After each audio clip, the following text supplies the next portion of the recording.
Professor Tong, Professor Lee, panel members, distinguished guests, and colleagues.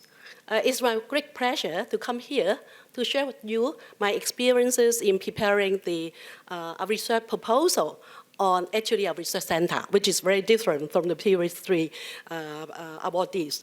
And I'm very impressed by the presentation by the three awardees before me. They have actually covered most of the very specific tips.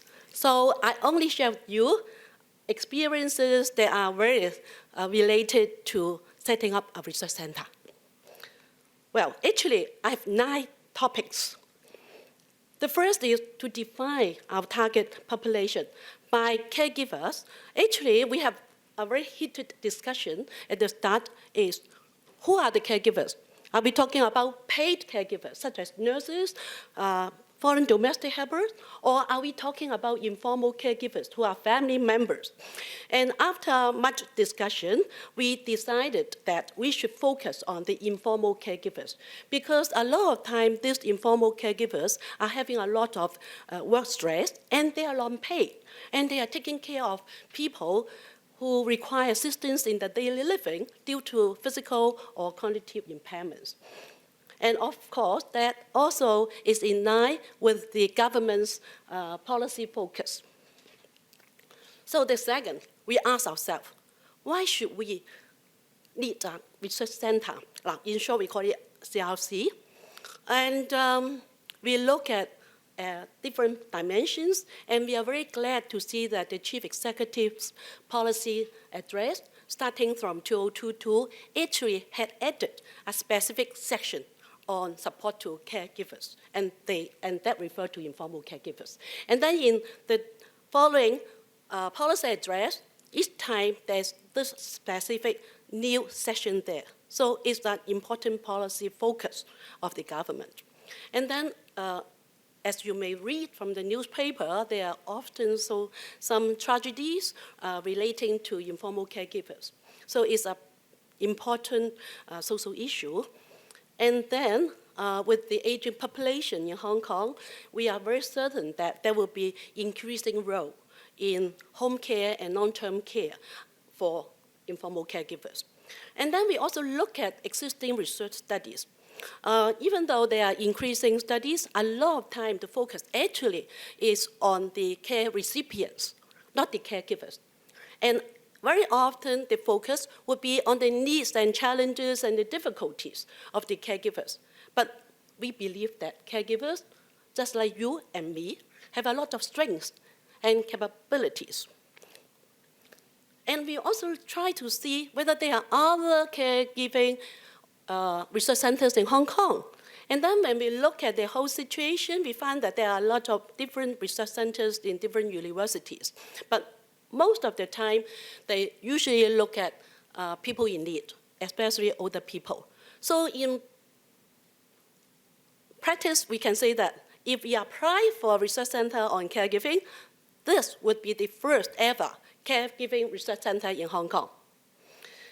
And when we look at our staff group, we try to examine whether we have sufficient manpower to form a critical mass. And we are very glad to find that we do have. And we have invited and identified 7 colleagues.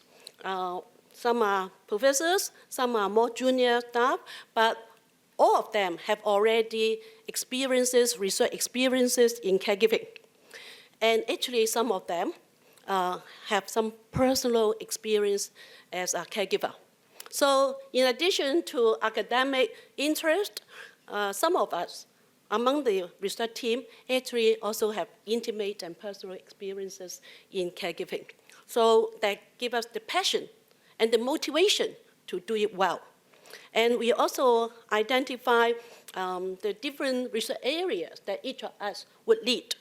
And then areas that each of us could support other people. So with that, we are confident that we would have a critical mass. So what is unique about this center?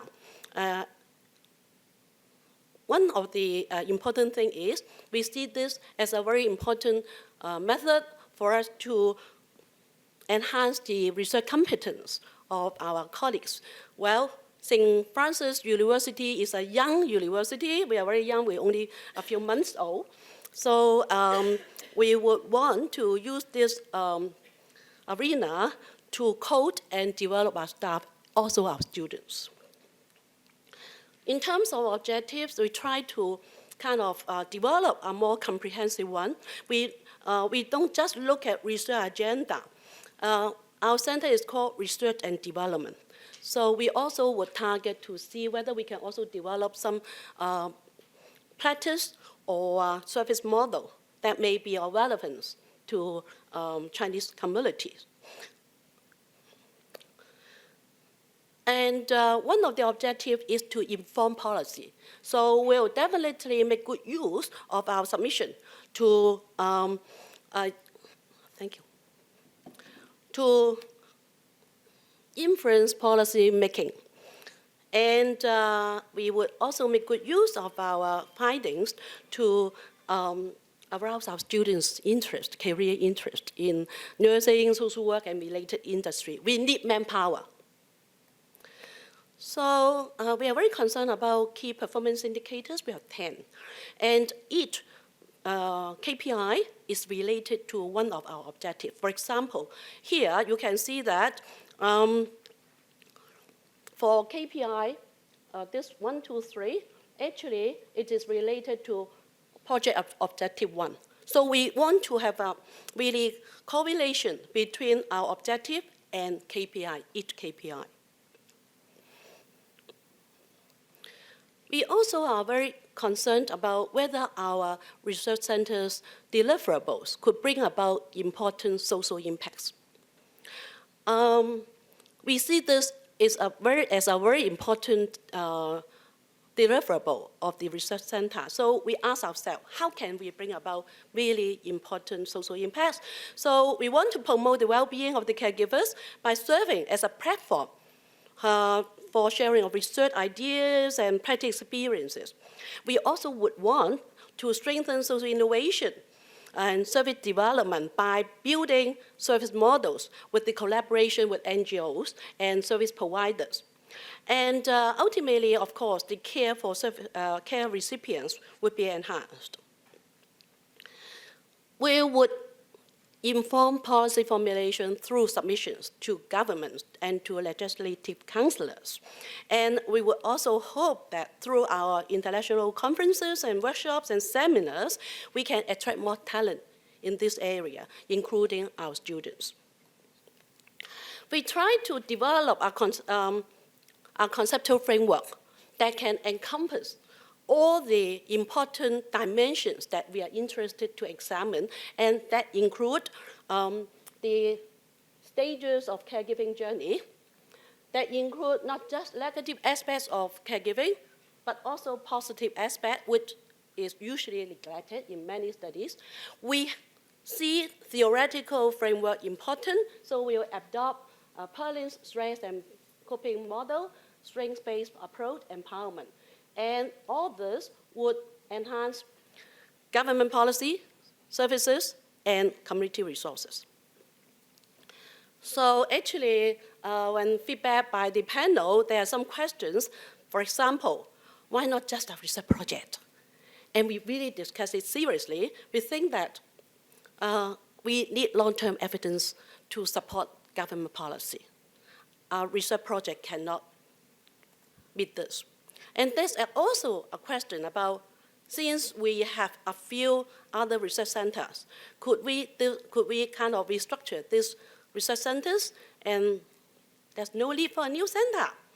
But then we actually look at it very carefully, and we find that because each research center has its own focus, and caregiving is too important and too complicated to just be carried out by restructuring any existing research centers. Now, a very important issue raised by the panel, which is really very important, is sustainability. And we find that it's very important.